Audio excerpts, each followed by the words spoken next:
અને 2020 વર્ષ પૂર્વે બનેલી આ અદ્ભુત જેવી ઘટના 21મી સદીમાં દરેક વ્યક્તિએ વિચાર કરવા જેવી છે કે એક વ્યક્તિને એટલે ઈસુ મસીહને વધસ્તંભ પર જોડવામાં આવે છે અને રોમન સામ્રાજ્ય એટલે કેસર કિંગ પાયલટ એને કબ્રની અંદર મૂકે છે અને ત્યાં એનો પહેરો લગાવવામાં આવે છે, સૈનિકો મૂકી દેવામાં આવે છે અને ત્યારબાદ ત્રીજે દિવસે અદ્ભુત જેવી એક ઘટના બને છે કે પરમેશ્વરનું સામર્થ્ય ત્યાં પ્રગટ થાય છે. જીવતા પરમેશ્વરનું સામર્થ્ય ત્યાં પ્રગટ થાય છે, ધરતીકંપ થાય છે, સ્વર્ગદૂતો પ્રગટ થાય છે અને પવિત્ર આત્માને મોકલીને ઈસુ મસીહને સજીવન કરવામાં આવે છે. એ જીવતો થાય છે અને એ મૃત્યુ પર વિજયવંત થાય છે. અને પ્રિયો, જે વચનો દેવે આપણને આપ્યા છે એ આપણા આત્મિક જીવનને માટે આપણે એને શીખીએ, સમજીએ અને એવી રીતે આ ઈસ્ટર સન્ડેના સેલિબ્રેશનને માટે આપણે આવો આગળ વધીએ અને સુંદર ગીતો, આરાધના, સ્તુતિ આપણે કરી અને હવે સમય છે કે આપણે આ પરમેશ્વરના જીવતા વચનને શીખીએ. આવો એના પહેલાં આપણે ટૂંકી પ્રાર્થનામાં જઈએ, દેવ પિતા પાસે આપણે મદદ માગીએ, તે પવિત્ર આત્માની આપણે સહાયતા લઈએ તાકી જે પવિત્ર વચનો એ ઈસ્ટર સન્ડેના મહિમાને, ઈસુ મસીહના પુનરુત્થાનને પ્રગટ કરે છે અને એમાં જે રહેલી ભેદભરી બાબતો, એમાં જે રહેલા પુનરુત્થાનનું જે સામર્થ્ય છે એને આપણે સમજી શકીએ, જાણી શકીએ અને આજની પરિસ્થિતિમાં તે આપણને એના પુનરુત્થાનના સામર્થ્યમાં ચલાવે. આ અદ્ભુત જેવો સમય દેવે તમારા અને મારા જીવનમાં આપ્યો છે કે પ્રિયો, ખ્રિસ્તના પુનરુત્થાનને આપણે સેલિબ્રેટ કરી શકીએ અને તમારો અને મારો જે વિશ્વાસ છે એ પુનરુત્થાનના સામર્થ્ય પર, ઈસુ મસીહના પુનરુત્થાન થયેલી એ બાબત પર ટકેલો છે. અને એટલા માટે ઈસુ મસીહનું જે પુનરુત્થાન છે એ તમારા માટે અને મારા માટે બહુ જરૂરીની બાબત છે. અને એટલા માટે મારા પ્રિયો, આજે આ પુનરુત્થાનના રવિવારે ઈસ્ટર સન્ડે આપ સર્વને હું સલામ પાઠવું છું, હું વેલકમ કરું છું આ ઓનલાઈન દેવના વચનના મેડિટેશનને માટે કે પ્રિયો, આજનો આ જે અભિષેક છે, આજનો જે આશીર્વાદ છે તે આપણે પ્રાપ્ત કરી શકીએ. અને ઓલરેડી બાઇબલ એના વિશે ભવિષ્યવાણી કરવામાં આવી હતી. બાઇબલ એના વિશે અદ્ભુત જેવી બાબતો પ્રગટ કરે છે કે ઈસુ મસીહને વધસ્તંભ પર જોડવામાં આવશે. હાલેલુયા. એને વધસ્તંભ પર જોડીને ત્યાં એ પોતાના પ્રાણનો ત્યાગ કરશે અને એને કબરની અંદર મૂકવામાં આવશે. પરંતુ એના વિશે એવી ભવિષ્યવાણી થઈ હતી કે એ ત્રીજે દિવસે સજીવન થશે. કેમ કે જો એક મનુષ્યનો જે સૌથી મોટો જે દુશ્મન છે એ મૃત્યુ છે અને ઈસુ મસીહ સુધી કોઈ પણ વ્યક્તિ મૃત્યુ પર વિજય નહોતો થઈ શક્યો. કેમ કે પહેલા આદમથી લઈને ઈસુ મસીહ આ પૃથ્વી પર આવ્યો ત્યાં સુધી મોટા રાજાઓ થઈ ગયા, જ્ઞાનીઓ થઈ ગયા, બુદ્ધિમાન લોકો થઈ ગયા અને તેઓએ જન્મ લીધો અને તેઓ મૃત્યુ પામ્યા. ત્યાર પછીનો તેઓનો ઇતિહાસ બંધ થઈ જાય છે અને ત્યાર પછી તેઓ લાચાર થયા આ મૃત્યુની સામે. પરંતુ એ ઘટના ક્રમને, એ જે મૃત્યુનો જે દોર ઈસુ મસીહ સુધી આવ્યો હતો એને સ્ટોપ કરવાના માટે, એ મૃત્યુ પર વિજયવંત થવાના માટે ઈસુ મસીહ એકલા એવા પ્રભુ કે જેણે આ મૃત્યુને હરાવ્યું છે. અને એટલા માટે પરમેશ્વરનો દાસ સંત પોલ એવું લખે છે કે હે મૃત્યુ, તારો ડંખ ક્યાં છે? હે મૃત્યુ, તારો વિજય ક્યાં છે? કેમ કે ઈસુ મસીહે વધસ્તંભ પર એને હાલેલુયા હરાવ્યો છે.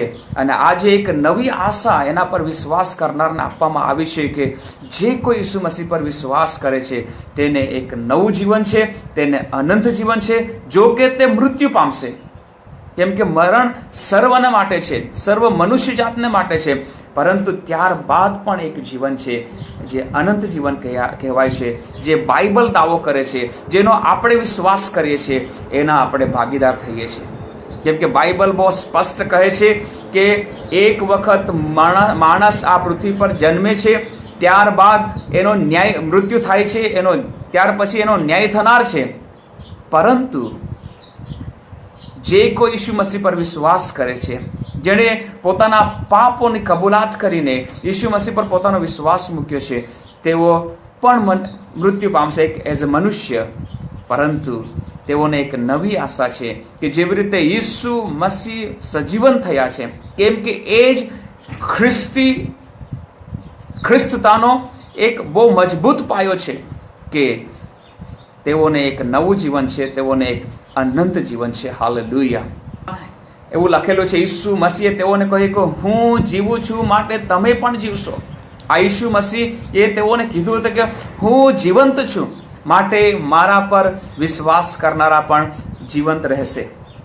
અને જ્યારે એ લાજરની પાસે જાય છે, જ્યારે એ બેથનિયાની અંદર જાય છે, જ્યારે એ માર્થા મરિયમને એની મુલાકાતને માટે, ત્યારે તેઓને ઈસુ મસીહ કહે છે, યોહાનની લખેલી સમાચાર એનો 11મો અધ્યાય ને 25મી કલમમાં કે હું પુનરુત્થાન તથા જીવન છું, જીવનનો અધિકાર મારી પાસે છે. અને એવી રીતે એ પોતાને પુનરુત્થાન તથા જીવન જાહેર કરે છે. એણે યોહાનની લખેલી સમાચાર એના 14મા અધ્યાય ને 7મી કલમમાં કહ્યું કે માર્ગ, સત્ય તથા જીવન હું છું. એ જીવન છે અને એ જીવન આપનાર છે. અને એટલા માટે મારા પ્રિયો, આ પુનરુત્થાનની વાત જે બાઇબલ કરે છે, પુનરુત્થાનની વાત જે બાઇબલ કહે છે, એના પર દરેક ખ્રિસ્તી વ્યક્તિનો શું છે? એ મજબૂત વિશ્વાસ અને પાયો છે કે એ ઈસુ મસીહ પુનરુત્થાન થયા છે, એટલા માટે એના પર વિશ્વાસ કરનાર પણ એક દિવસે પુનરુત્થાન થશે. અને એ બાઇબલનો બહુ મોટો પાયો છે દરેક વિશ્વાસને. Christianity is based on the resurrection of Jesus Christ. અને એના પર આપણે મનન કરનાર છે કે વાય ક્રિશ્ચિયાનિટી ઇઝ ડિફરન્ટ. કેમ ખ્રિસ્તતા એ અલગ છે? કેમ કે ખ્રિસ્તી અને બાઇબલ એ પુનરુત્થાનની વાત કરે છે. ઓનલી વન બુક જે છે આ પ્લેનેટ અર્થ પર કે જે મૃત્યુ પછી જે જીવનની વાત કરે છે. અને એટલા માટે પ્રિયો, એ ક્રિશ્ચિયાનિટીને એ અલગ કરે છે, એ ડિફરન્ટ છે, અને તે તમારા અને મારા વિશ્વાસને મજબૂત કરે છે. આપણે આ પુનરુત્થાનના સંદેશમાં ઓર આગળ જઈએ એના પહેલાં કેમ પુનરુત્થાન થવાની જરૂર હતી ઈસુ મસીહે? પહેલી બાબત તો આપણે શીખી ગયા કે મૃત્યુને હરાવવાની જરૂર હતી. કેમ કે આદમથી લઈને ઈસુ મસીહ સુધી મૃત્યુએ પોતાનો કબજો જમાવ્યો હતો, પરંતુ આ મૃત્યુમાંથી માણસ જાતને છોડાવવા માટે દેવ પુત્ર એટલે દેવ પોતે ઈસુ મસીહના સ્વરૂપમાં આવે છે, તાકી આ મનુષ્ય જાતને આ મૃત્યુમાંથી એ છોડાવી શકે અને મૃત્યુના ડરમાંથી એ છોડાવી શકે, એક નવું જીવન તેઓને આપી શકે. કેમ કે આ શરીર છે, શરીર તો મૃત્યુ પામનાર જ છે, પરંતુ આત્મામાં પણ મૃત્યુએ એન્ટર કર્યું હતું. અને આત્મામાં મૃત્યુ એન્ટર થવાને કારણે જે કોઈ મૃત્યુ પામતું હતું એ અનંતકાળના નાશમાં જતું હતું. આ આત્માને નવું જીવન પ્રાપ્ત થાય, કેમ કે આત્મા અમર છે, આત્માનો આપનાર એ પરમેશ્વર છે. એના અનંત જીવન માટે એક વ્યવસ્થા કરવાની હતી. અને એટલા માટે ઈસુ મસીહે આ પૃથ્વી પર આવવાની બહુ જરૂર હતી. અને એ પૃથ્વી પર આવે છે, એ સેવા કરે છે. સેવા દરમિયાન એ કહેતો જાય છે કે હું માર્ગ છું, હું સત્ય છું, હું જીવન છું. એણે કહ્યું કે હું જીવું છું માટે મારા પર વિશ્વાસ કરનારા પણ જીવશે.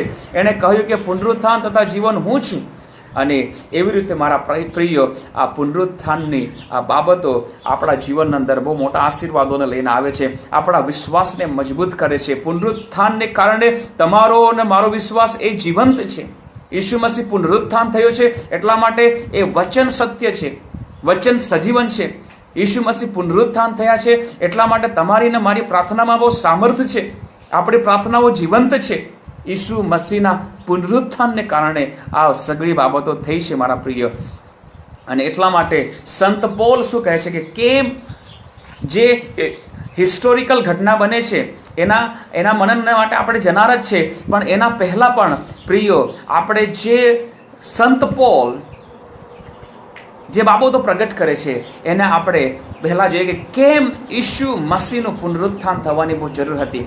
કેમ કે જો ઈસુ મસીહ પુનરુત્થાન ના થયા હોત તો તમારો અને મારો વિશ્વાસ કંઈ કામનો ના હોત. જો ઈસુ મસીહ પુનરુત્થાન ના થયા હોય તો અમારો પ્રચાર વ્યર્થ છે. જો ઈસુ મસીહ પુનરુત્થાન ના થયા હોત તો ઈસુ મસીહ પર વિશ્વાસ કરવો વ્યર્થ હતો. અને જો ઈસુ મસીહ પુનરુત્થાન ના થયા હોત તો પ્રિયો એ દેવ ના જ કહેવાય. પરંતુ એ પુનરુત્થાન થવાને કારણે પ્રિયો એ સજીવ દેવ છે, એ જ એકલો જીવતો દેવ છે એવી સાબિતી સંત પોલ વચન દ્વારા આપે છે. અને એ બાબતને જાણ્યું ત્યારબાદ આપણે હિસ્ટોરિકલ જે ઘટના બને છે તેના પર આપણે જનાર છે. આવો આપણે પહેલો કોરિન્થનો પત્ર આપણે કાઢીશું, એના 15મા અધ્યાયમાં આપણે જઈએ અને 15મા અધ્યાયમાં જ્યારે આપણે વાંચીએ છીએ ત્યાં એ બાબતોને એ લખે છે. પહેલો કોરિન્થનો પત્ર એનો 15મો અધ્યાય અને જ્યારે આપણે 12મી કલમથી આગળ વાંચીએ છીએ ત્યાં એવું લખવામાં આવે છે કે હવે ખ્રિસ્ત મુએલામાંથી ઉઠ્યો છે એમ પ્રગટ કરવામાં આવે છે, તે છતાં તમારામાંના કેટલાક કેમ કહે છે કે મુએલાનું પુનરુત્થાન નથી. પ્રિયો, ખ્રિસ્ત પર વિશ્વાસ કરવો એનો એક બીજો અર્થ એ પણ થાય છે કે ખ્રિસ્ત પર વિશ્વાસ કરનારાઓ પુનરુત્થાન થનાર છે, તેઓ સજીવ થનાર છે મૃત્યુ થયા બાદ પણ, અને તેઓને એક નવું જીવન એટલે સ્વર્ગનું જીવન, અનંત જીવન મળનાર છે. પરંતુ કેટલીક એવો ખોટી શિક્ષા એ સંત પોલના સમયમાં પણ ઘૂસી ગઈ હતી અને પ્રવૃત્તિ હતી. એને દૂર કરવાને માટે એ પુનરુત્થાનના એ મર્મને જાહેર કરે છે કે પુનરુત્થાન થવું એ જરૂરી હતું. અને જે વિવાદ, જે બાબતો તમે કહો છો એ બરાબર નથી, એ બરાબર નથી. અને એટલા માટે શું કહે છે, કેમ કે જો મુએલાનું પુનરુત્થાન નથી તો ખ્રિસ્ત પણ ઉઠ્યો નથી. અને જો ખ્રિસ્ત ઉઠ્યો નથી તો અમારો ઉપદેશ વ્યર્થ છે. બહુ સ્પષ્ટ રીતે સંત પોલ કહે છે કે જો મુએલાનું પુનરુત્થાન થવાનું નથી ભવિષ્યમાં તો શું કહે છે કે ઈસુ મસીહ પણ ઉઠ્યો નથી. અને જો ઈસુ મસીહનું પુનરુત્થાન નથી થયું તો અમારો પ્રચાર કરવો વ્યર્થ છે, બાઇબલનું જાહેર કરવું વ્યર્થ છે, સુસમાચાર પ્રચાર કરવી વ્યર્થ છે. કેટલું સ્પષ્ટ બાઇબલ અહીં સંત પોલ શીખવે છે. અને તમારો વિશ્વાસ પણ વ્યર્થ છે, આપણો વિશ્વાસ વ્યર્થ થઈ જાય છે જો ઈસુ મસીહનું પુનરુત્થાન ના થયું હોત તો. પરંતુ પ્રભુના આભાર માનીએ છીએ કે પ્રિયો ઈસુ મસીહ ઉઠ્યો છે. હાલેલુયા, એનું પુનરુત્થાન થયું છે. Praise the lord. અને એના કારણે એ આગળ શું લખે છે, કેમ કે જો મુએલાનું પુનરુત્થાન નથી તો ખ્રિસ્ત પણ ઉઠ્યો નથી, અને જો ખ્રિસ્ત ઉઠ્યો નથી તો તમારો વિશ્વાસ વ્યર્થ છે, હજી સુધી તમે તમારા પાપમાં જીવો છો. અને જો ઈસુ મસીહ પુનરુત્થાન ના થયું હોત તો કોઈ પણ વ્યક્તિને પાપોની માફી ના મળી હોત. વધસ્તંભનું કાર્ય એને સંપૂર્ણ કર્યું, પરંતુ સંપૂર્ણ કાર્યને સંપૂર્ણતાની પાયરીએ મહિમાથી મહિમાવંત સુધી પહોંચાડવાના માટે ઈસુનું પુનરુત્થાન બહુ જરૂરી હતું. અને એટલા માટે એ બહુ સ્પષ્ટ કોરિન્થ લોકોને કહે છે કે ઈસુનું પુનરુત્થાન થયું છે અને એ બહુ નક્કી બાબત છે. અને માટે મારા પ્રિયો, એટલા માટે આપણો વિશ્વાસ એ ઈસુ મસીહના પુનરુત્થાનના પાયા પર બંધાયેલો છે. કેમ કે રોમનોનો પત્ર એનો 10મો અધ્યાય અને જ્યારે 9મી કલમ આપણે વાંચીએ છીએ ત્યાં એવું લખવામાં આવ્યું છે કે જો તું તારે મોઢે ઈસુને પ્રભુ તરીકે કબૂલ કરીશ અને દેવે તેને મુએલામાંથી પાછો ઉઠાડ્યો એવો વિશ્વાસ તારા અંતઃકરણમાં કરીશ તો તું તારણ પામશે. જ્યારે એક વ્યક્તિ ઈસુ મસીહના પુનરુત્થાનનો સ્વીકાર કરે છે અને જ્યારે એના ઈસુ મસીહના પુનરુત્થાનનો સ્વીકાર કરે છે કે દેવે ઈસુ મસીહને મુએલામાંથી ઉઠાડ્યો છે, તે ઘડીએ જ એનું તારણ થાય છે. કેમ કે એક વિશ્વાસુ તરીકે મારે મારા મુખથી એ કબૂલ કરવાની જરૂર છે કે દેવે ઈસુ મસીહને પુનરુત્થાનમાંથી ઉઠાડ્યો છે. એ જ આપણો વિશ્વાસનો પાયો છે. એ જ તમારી ને મારી પ્રાર્થના જીવનનો એક પાયો છે. તે જ એક ખ્રિસ્તી જીવનનો પાયો છે. અને એના કારણે જ પ્રિય આજે આપણે વિશ્વાસ રાખીને ચાલી રહ્યા છે કે ચોક્કસ જ્યારે એક દિવસે મૃત્યુ તો છે જ, પરંતુ એક બાઇબલ એક પુનરુત્થાનની, બે પુનરુત્થાનની વાત કરે છે. જેને પહેલા પુનરુત્થાનમાં ભાગ છે તેને ધન્ય છે. પ્રિય, એ પુનરુત્થાનની આશાએ આપણે ખ્રિસ્તી જીવન જીવી રહ્યા છે. અને એવી રીતે સંત પોલ કહે છે કે ઈસુ મસીહના પુનરુત્થાનને કારણે એને સજીવન થવું એ તમારા અને મારા જીવનને સજીવન કરે છે, તમારા મારા વિશ્વાસને સજીવન કરે છે. અને એવી રીતે બહુ સચોટ રીતે સંત પોલ અહીં લખે છે. પણ હવે આવો આપણે નવા કરારમાં જઈએ કે શું થયું. કેમ કે જ્યારે ઈસુ મસીહ એ વધસ્તંભ પર જ્યારે એ પોતાનો પ્રાણનો ત્યાગ કરે છે, એને મારી ના નાખવામાં આવ્યો, એણે પોતાનું જીવન સ્વાર્પણ કર્યું મનુષ્ય જાતને માટે. કેમ કે ઈસુ મસીહ શું કહ્યું હતું? આવો જ્યારે યોહાનને લખેલી સમાચાર એના 10મા અધ્યાયમાં આપણે વાંચીએ છીએ, ત્યાં ઈસુ મસીહ શું કહે છે? ઈસુ મસીહ બહુ સ્પષ્ટ રીતે કહે છે. આવો યોહાનને લખેલી સમાચાર એનો 10મો અધ્યાયની 17મી કલમ. બાપ મારા પર પ્રેમ કરે છે કારણ કે હું મારો જીવ આપું છું. હું મારું જીવન સ્વાર્પણ કરું છું મનુષ્ય જાતના ઉદ્ધારને માટે. એટલા માટે મારો બાપ મારા પર પ્રેમ કરે છે, એવો ઈસુ મસીહ કહે છે. અને હું એટલા માટે એ સ્વાર્પણ કરું છું કે તેને હું પાછો લઈ લઉં. હું આપું છું અને એને હું લઈ શકું છું. કેમ કે હું જીવન છું. જીવન આપવાનો અધિકાર મારી પાસે છે, જીવન લેવાનો અધિકાર પણ મારી પાસે છે. એટલા માટે ઈસુ મસીહ શું કહે છે? કોઈ મારી પાસેથી તે લેતો નથી, પણ હું મારી પોતાની મેળે તે આપું છું.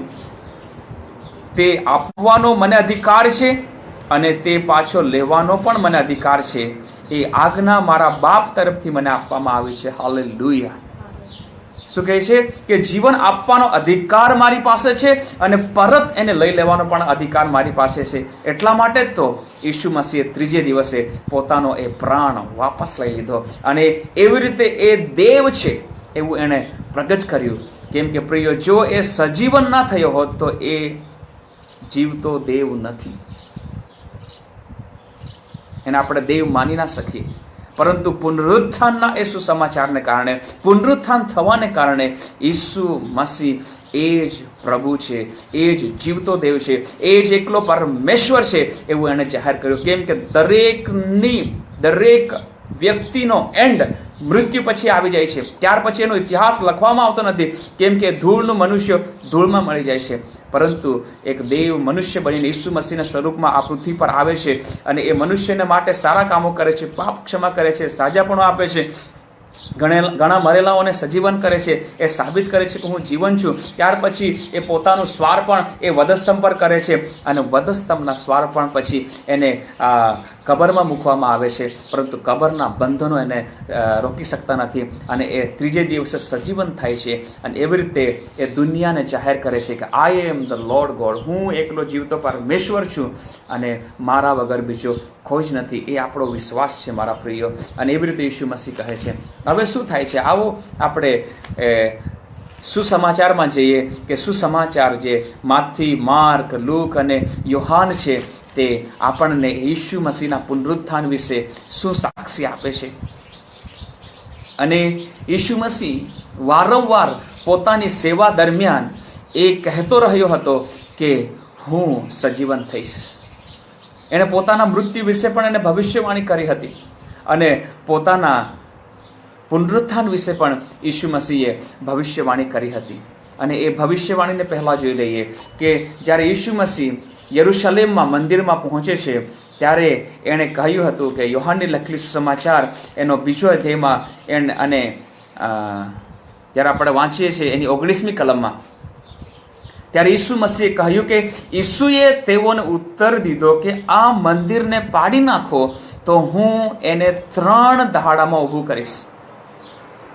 એ પોતાના મંદિર વિશે વાત કરતો હતો, પોતાના શરીર વિશે ઈસુ મસીહ વાત કરે છે. કેમ કે જ્યારે આપણે કોરિન્થના પત્ર અંદર જોઈએ છે કે ત્યાં સંત પોલ એવું લખીને કહે છે કે તમે દેવનું મંદિર છો અને દેવનો આત્મા તમારામાં વાસો કરે છે. અને જ્યારે ઈસુ મસીહ અહીં મંદિરમાં ઊભો રહીને કહે છે કે તમે આ મંદિરને પાડી નાખો તો હું એને 3 દહાડામાં ઊભું કરું છું, ત્યારે ત્યાંના જે લોકો હતા તે વિચાર કરતા હતા કે અરે, આ મંદિરને બાંધતા તો 46 વર્ષ લાગ્યા હતા, તો કેવી રીતે આ 3 જ દિવસમાં બાંધી શકશે? પરંતુ એ પોતાના પુનરુત્થાન વિશે એ ભવિષ્યવાણી કરે છે કે આ જે શરીર છે એને દાટી દેવામાં આવશે, એને પાડી નાખવામાં આવશે, પરંતુ 3જે દિવસે હું ફરી એને સજીવન કરીશ, હું જીવતો થઈશ, એવી એ ભવિષ્યવાણી કરે છે. અને ત્યારબાદ ઘણા લોકોએ ઈસુ મસીહ પર શું માગ્યું? ચિહ્ન માગ્યું કે અમને કહે કે તું પ્રભુ છે, તું ખ્રિસ્ત છે, તું મસાયા છે, એનું અમે શું ચિહ્ન લઈએ? અમને તું કંઈક ચિહ્ન આપ. 12મા અધ્યાયની અંદર 12મો અધ્યાય માંથી લખેલું સમાચાર, એનો 12મો અધ્યાય અને 39 કલમમાં અને શું કહે છે? હું પુનરુત્થાન થઈશ, એ જ સાબિતી છે કે હું મસાયા છું. પુનરુત્થાન થઈશ એ જ સાબિતી છે કે દેવ પાસેથી હું આવ્યો છું. પુનરુત્થાન થઈશ એ સાબિતી છે કે જે પ્રબોધકની વાત મૂસાએ કરી હતી કે જે યહૂદીઓના, ઇઝરાયલના તારણ માટેનું કારણ થશે, જે પૃથ્વીને એના પાપથી તારશે, તે એ જ છે. એવી રીતે એ કહે છે. અને 38મી કલમથી હું તમારા માટે વાંચું છું કે ત્યારે કેટલાક શાસ્ત્રીઓ તથા ફરોશીઓએ તેને ઉત્તર દીધો કે ઓ ઉપદેશક, અમારે કંઈક નિશાની જોવી છે, અમને કંઈક સાબિતી આપ. પણ તેણે તેઓનો ઉત્તર દીધો કે દુષ્ટ તથા વ્યભિચારી પેઢી નિશાની માગે છે, પણ યુના પ્રબોધકની નિશાની સિવાય કોઈ નિશાની તેને અપાશે નહીં. કેમ કે જેમ યુના 3 રાત દહાડા મોટા માછલાના પેટમાં રહ્યો હતો, તે માણસનો દીકરો પણ 3 રાત દહાડા પૃથ્વીના પેટમાં રહેશે. અને ત્યારબાદ શું થશે? માથી 26 અને 31, એ 3 રાત દહાડા એ પૃથ્વીના પેટમાં રહેશે, એટલે એને દાટવામાં આવશે. પણ ત્યાર પછી શું કહે છે કે હું ઉઠીશ અને મારા ઉઠ્યા પછી હું તમારી અગાઉ ગાલિલમાં જઈશ. આ જ નિશાની છે. હું પુનરુત્થાન થઈશ, મારું પુનરુત્થાન થનાર છે, એ જ સાબિતી આપે છે. ઈસુ મસીહ બીજી કોઈ સાબિતી ન આપી કે હું પરમેશ્વર છું. એની સાબિતી શું છે? જો હું પરમેશ્વર છું તો મારામાં જીવન છે, અને હું જીવન છું તો હું પુનરુત્થાન થઈશ. આ જ સાબિતી છે. અને આ જ સાબિતી સાથે પ્રિયો આપણે આ વિશ્વને જાહેર કરીએ છીએ કે ઈસુ પ્રભુ છે, કેમ કે પુનરુત્થાન પામ્યો છે અને એને ભવિષ્યવાણી કરી. અને હોશિયા પ્રબોધકના પુસ્તકમાં પણ એ ભવિષ્યવાણી કરવામાં આવી હતી કે ઈસુ મસીહ એ ઇઝરાયલ લોકોને તરફ દ્રષ્ટિ કરીને એ એવી જાહેરાત કરે છે કે એ 3જે દિવસે તમને ને મને સજીવન કરનાર છે. તમને ને મને ક્યારે એ સજીવન કરી શકે છે? જ્યારે એ પોતે સજીવન થશે ત્યારે. એવી ભવિષ્યવાણી હોશિયા પ્રબોધકનું પુસ્તક એના 6ઠા અધ્યાય અને એની 1લી અને 2જી કલમ જ્યારે વાંચીએ છીએ ત્યારે મારા પ્રિય આપણને એ ભવિષ્યવાણીની ખબર પડે છે કે અહીં લખવામાં આવેલું છે. બહુ સચોટ એ ભવિષ્યવાણી હોશિયા પ્રબોધક 6ઠા અધ્યાયમાં લખે છે. તેઓ કહેશે કે ચાલો આપણે યહોવાની પાસે પાછા જઈએ, કેમ કે તેણે ચીરી નાખ્યા છે ને તે જ આપણને સાજા કરશે. તેણે જખમ કર્યા છે ને તે આપણને પાટા બાંધશે. 2 દિવસ પછી તે આપણને સચેત કરશે અને 3જે દિવસે તે આપણને ઉઠાડશે ને આપણે તેની આગળ જીવીશું. હાલેલુયા. શું કહે છે કે 3જે દિવસે તે આપણને સજીવન કરશે અને પછી આપણે તેની આગળ જીવીશું. અહીંયા યોહાનની લખેલું સમાચાર એનો 14 અને 18 પ્રમાણે કે હું જીવું છું માટે તમે પણ જીવશો, એ વચનને આપણે જોઈ શકીએ છીએ. અને એવી રીતે ઇઝરાયલ લોકોને એ ભવિષ્યવાણી કરતા કહે છે કે આવો આપણે પરમેશ્વર પાસે જઈશું તો જ આપણે સજીવન થઈશું, તો જ આપણે જીવતા રહીશું.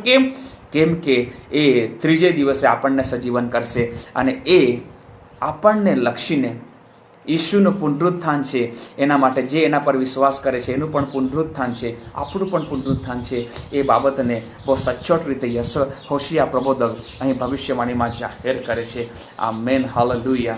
અને પ્રિયો, એવી રીતે અલગ અલગ રીતે ભવિષ્યવાણી દાઉદે પણ ભવિષ્યવાણી કરી છે, પરંતુ આપણે એ ભવિષ્યવાણીમાં ના જતા પ્રિયો, આવો વચનના અંદર આપણે ઓર બી આગળ વધીશું અને સુસમાચારના અંદર, માથી લખેલું સમાચારના અંદર આપણે આગળ વધીએ.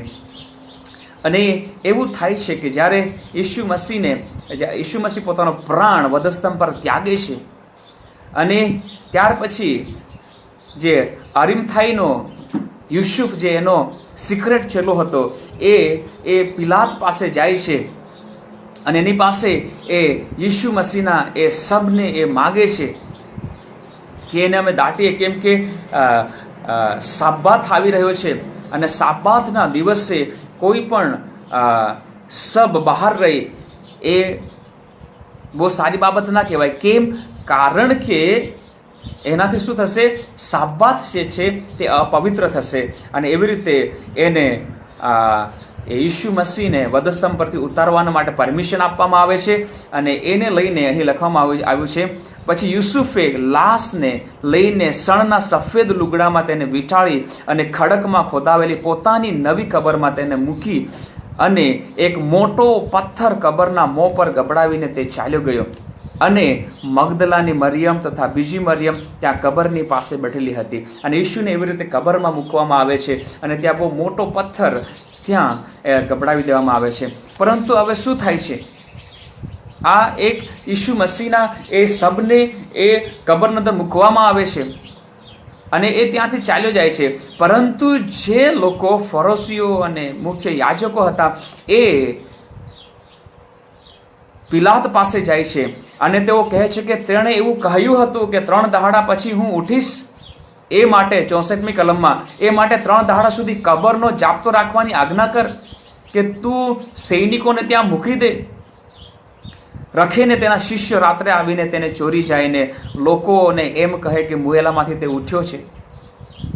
અને ત્યાર પછી તેઓ પિલાતને તેઓને કહ્યું કે તમે ચોકીદારો પાસે જ છે, તમે લઈ જાઓ ને તમારાથી બને તેવો તમે જાપ્તો રાખવો.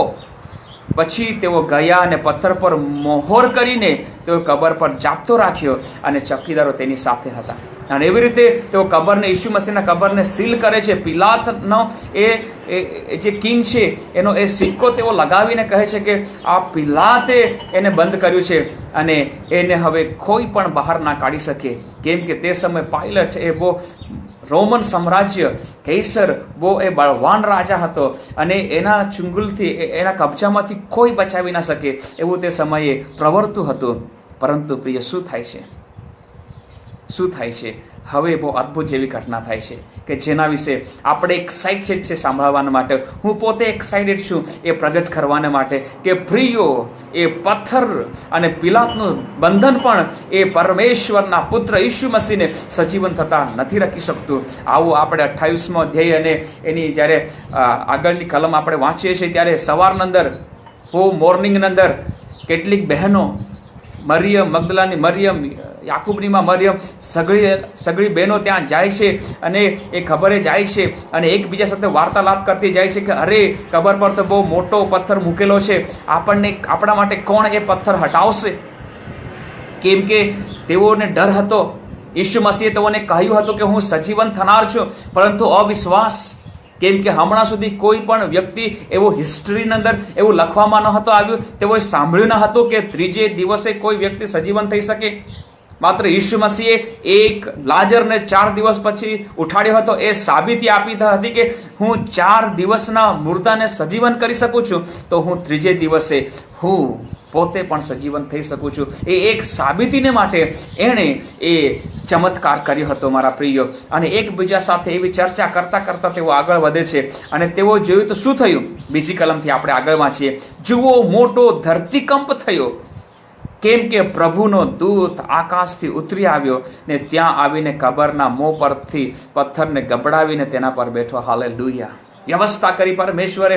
સ્વર્ગદૂત ઉતરી આવ્યો, ધરતીકંપ થઈ ગયો. કેમ કે મૃત્યુનું બંધન ઈસુ મસીહને જકડી રાખે એ અસંભવ બાબત હતી. કેમ કે મૃત્યુને હરાવવાને માટે જ દેવપુત્ર આ પૃથ્વી પર આવ્યો હતો, તાકી આ મૃત્યુના બંધનમાંથી આખી માનવ જાતને એ છોડાવી શકે, આત્મિક મૃત્યુ. કેમ કે ઈસુ મસીહે દેવે ત્યાં એદન બાગમાં કહ્યું હતું કે જે ક્ષણે તમે ફળ ખાશો તે ક્ષણે તમે મરશો જ મરશો. આત્મિક મૃત્યુ પણ આવે છે અને શારીરિક મૃત્યુ પણ આવે છે. અને એ આત્મિક મૃત્યુમાંથી બચાવવાના માટે ઈસુ મસીહે આત્મામાં સજીવન થવાની જરૂર હતી. હાલેલુયા. અને એટલા માટે પ્રિયો ધરતીકંપ થાય છે, સ્વર્ગદૂત ઉતરી આવે છે અને તે પથ્થરને હટાવી દે છે. અને મારા પ્રિયો એ કબરના બંધનને તોડીને હાલેલુયા ઈસુ મસીહ સજીવન થઈ જાય છે અને એ અદ્ભુત જેવી ઘટના બને છે. પરંતુ આ જ ઘટનાને જ્યારે આપણે માર્કની લખેલી સમાચાર એના 16મા અધ્યાયમાં વાંચીએ છીએ ત્યાં એવું લખવામાં આવ્યું છે,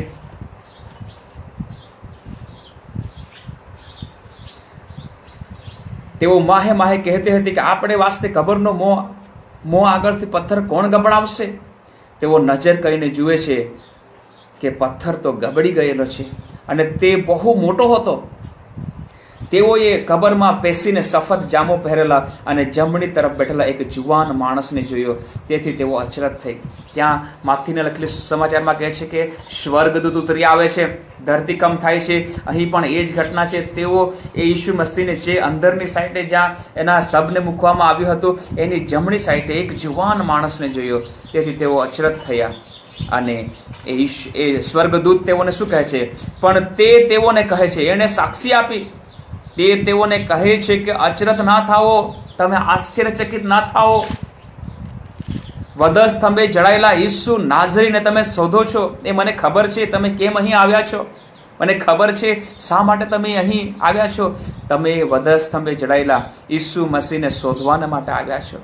પરંતુ સાંભળો, તમારા માટે ગુડ ન્યૂઝ છે, તમારા માટે એક આશાનો સંદેશ છે, તમારા માટે આનંદની વાત છે. શું છે? કે ઈસુ અહીંથી ઉઠ્યો છે. હાલેલુયા. તે ઉઠ્યો છે, તે ઉઠ્યો છે. તે અહીં નથી. જુઓ, જે જગાએ તેને મૂક્યો છે તે ખાલી છે. આમેન. જે જગાએ ઈસુ મસીહને મૂકવામાં આવ્યો છે તે ખાલી છે. તમે જુઓ, હી હેઝ રાઇઝન. અને કહ્યું કે આ તો ખાલી છે. અને તેઓએ કહ્યું કે તમે જીવતાને મરેલામાં ક્યાં શોધો છો? તમે જાઓ, જલ્દી જાઓ, એના ચેલાઓને ખબર આપો કે ઈસુ મસીહ સજીવન થયો છે. એના શબ્દ પ્રમાણે તેણે તેઓને કહ્યું. માથી 28 અને 6 કલમથી આપણે વાંચીએ છીએ ત્યાં લખ્યું છે, તે અહીં નથી, કેમ કે તેના કહ્યા પ્રમાણે તે ઉઠ્યો છે. આવો ને જ્યાં પ્રભુ સૂતો હતો. શું કહે છે? પ્રભુ સૂતો હતો. કેમ કે મૃત્યુ એના માટે માનો એક ઊંઘ હતી 3 દિવસને માટે. કેમ કે ઊંઘનાર માણસ જાગે છે. જ્યારે એ જે એક અધિકારી હતો, એની દીકરી જ્યારે મૃત્યુ પામી હતી અને એને સજીવન કરવાના માટે જાય છે, એને ત્યારે ઈસુ મસીહ શું કહે છે? એ દીકરી મરી નથી ગઈ, એ તો ઊંઘે છે. અને લોકો એને મજાક કરે છે. અને એ જ વાત, એ ઊંઘે છે તો એ ઉઠશે. અને એ દીકરીને પણ ઉઠાડવામાં આવે છે. એવી જ રીતે મારા પ્રિયો, સ્વર્ગદૂત કહે છે કે એ ઊંઘી ગયો હતો, એ સૂતો હતો અને હવે એ ઉઠ્યો છે. આવો ને જ્યાં પ્રભુ સૂતો હતો તે જગા જુઓ અને વહેલા જઈને તેના શિષ્યને કહો કે મુએલામાંથી તે ઉઠ્યો છે અને જુઓ, તે તમારી આગળ ગાલિલમાં જાય છે, ત્યાં તમે તેને દેખશો. જુઓ, મેં તમને કહ્યું છે. હાલેલુયા. અને કહ્યું કે એ ગાલિલમાં તમારી આગળ જાય છે, જલ્દી જાઓ. જો તમે ઈસુ મસીહને મળવા માંગો છો, એ સજીવન થયેલા ઈસુ મસીહને મળવા માંગો છો, તો તમે ગાલિલ જાઓ, એ ત્યાં તમને મળશે. કેમ કે તેણે એવી ભવિષ્યવાણી કરી હતી કે હું તમારી આગળ ગાલિલમાં જઈશ. મથીની લખેલી સમાચાર એના 27માં 26માં અધ્યાયને 31મી કલમમાં લખેલું છે કે હું તમને ગાલિલમાં મળીશ. એક્ઝેક્ટલી તેઓને સ્પોટ આપવામાં આવ્યો હતો કે હું સજીવન થઈને હું ક્યાં જઈશ? હું ગાલિલમાં જઈશ, એવું કહેવામાં આવ્યું હતું. અને આ હિસ્ટોરિકલ ઘટના, બહુ અદ્ભુત જેવી ઘટના પ્રિયો બને છે. ઈસુ મસીહને હાલેલુયા એ જીવન આપે છે અને પોતાનું જીવન એ પરત લઈ લે છે અને મૃત્યુના એ બંધનને એ તોડી નાખે છે, મૃત્યુના ડરને એ દૂર કરે છે અને એક માનવ જાતને એક નવી આશા આપે છે. કે મરણ પછીનું જીવન હું આપી શકું છું. જે કોઈ મારામાં છે, જે કોઈ મારા પર વિશ્વાસ કરે છે, તેને હવે હું જીવું છું એવી રીતે તે પણ જીવશે. એ આશા એ માનવ જાતને આપે છે. અને એટલા માટે પ્રિયો, આપણને એ આશા સાથે આપણે આ વિશ્વાસુ જીવન આપણે જીવી રહ્યા છે. અને પ્રિય, ત્યારબાદ તેઓ બીક તથા હર્ષ સહિત તેઓને ડર પણ લાગે છે. શું એવું બન્યું? ડર લાગે છે, પરંતુ આનંદ પણ થાય છે. અને તેઓ વહેલી જાય છે અને શિષ્યોને ખબર આપે છે કે જુઓ, તેઓ મને કહે છે કે ગુસ્સો હતા, બરાબર ને? અને એવી રીતે આ ઘટના બને છે. મારા પ્રિયો, ઈસુ મસીહના પુનરુત્થાનની વાત, ઈસુ મસીહના પુનરુત્થાનની વાત એ સજીવન થાય છે. અને પ્રિયો, એ સજીવન થાય છે. અને એ સજીવન થયાની સાબિતી એ બાઇબલ આપે છે. જ્યારે આપણે આ 1 કોરિન્થ એનો 15મો અધ્યાય જ્યારે કાઢીએ છીએ, જ્યારે આપણે વાંચીએ છીએ, ત્યાં સંત પોલ બહુ સ્પષ્ટ રીતે અદ્ભુત જેવી બાબતો ત્યાં પુનરુત્થાન વિશે લખે છે. જ્યારે 15મો અધ્યાય અને આપણે 3જી કલમ વાંચીએ છીએ, ત્યાં એવું લખવામાં આવે છે, કેમ કે જે મને પ્રાપ્ત થયું, સંત પોલ શું કહે છે? જે બાબતો મને પ્રગટ કરવામાં આવી, હવે હું તમને કહું છું. અને સંત પોલ એનો પ્રચારના મુખ્ય વિષયો કયા હતા? વધસ્તંભ અને પુનરુત્થાન. વધસ્તંભનો મસાયા અને પુનરુત્થાન પામેલો ઈસુ મસીહ. અને એના કારણે પ્રિયો, એ જગતને ઉથલ પાથલ કરનારો બની શક્યો. અને એ જ બાબતો જાહેર કરતા એ સંત પોલ શું કહે છે કે જે મને પ્રાપ્ત થયું છે, હવે હું તમને કહું છું, તમને કહી દેખાડું છું કે ધર્મશાસ્ત્ર પ્રમાણે ખ્રિસ્ત આપણા પાપને સારું મરણ પામ્યો. આપણા પાપને સારું એ મરણ પામે છે. એ પોતાના જીવનને સ્વાર્પણ કરે છે, એવું કહે છે. અને એ જ ધર્મશાસ્ત્ર પ્રમાણે તેને દાટવામાં આવ્યો અને 3જે દહાડે તેનું ઉત્થાન થયું છે. હાલેલુયા! 3જે દિવસે એનું ઉત્થાન થયું છે. અને એની સાબિતી શું છે? ધર્મશાસ્ત્ર, બાઇબલ. બાઇબલ એની સાબિતી આપે છે. અહીં તહીંની વાતો નહીં, પરંતુ ધર્મશાસ્ત્ર, બાઇબલ એની સાબિતી આપે છે કે ઈસુ મસીહનો ઉત્થાન થયું છે, એ સજીવન થયા છે. અને એટલા માટે જ પ્રિયો, જ્યારે પવિત્ર આત્મા આવે છે કલીસિયા પર અને પ્રથમ સંદેશ પુનરુત્થાનનો આપવામાં આવે છે કે દેવે ઈસુ મસીહને જગાડ્યો છે, એને ઉઠાડ્યો છે. પુનરુત્થાનનો સંદેશ કહેવામાં આવે છે. અને અહીં સંત પોલ કહે છે, અને પ્રેરિતોના કૃત્યમાં જ્યારે આપણે વાંચીએ છીએ, ત્યાં સંત પિતર એનો પ્રચાર કરે છે. ધર્મશાસ્ત્ર, બાઇબલ એની સાબિતી આપે છે. અને બાઇબલ એ સચોટ રીતે તમને મને કહે છે. શું કહે છે? આવો આપણે વાંચીએ 23મી કલમ, 2જો અધ્યાયની 23મી કલમ. દેવના સંકલ્પ તથા પૂર્વ જ્ઞાન પ્રમાણે તેને પરસ્વાધીન કરવામાં આવ્યો. ભવિષ્યવાણી પ્રમાણે, પરમેશ્વરના પૂર્વ જ્ઞાન પ્રમાણે, યશાયા 53મા અધ્યાય પ્રમાણે એને શું કરવામાં આવે છે? એને પરસ્વાધીન કરવામાં આવે છે. અને તમે પકડીને દુષ્ટોની હસ્તક વધસ્તંભે જડાવીને મારી નાખ્યો. તેને દેવે મરણની વેદનાથી છોડાવીને ઉઠાડ્યો છે. હાલેલુયા!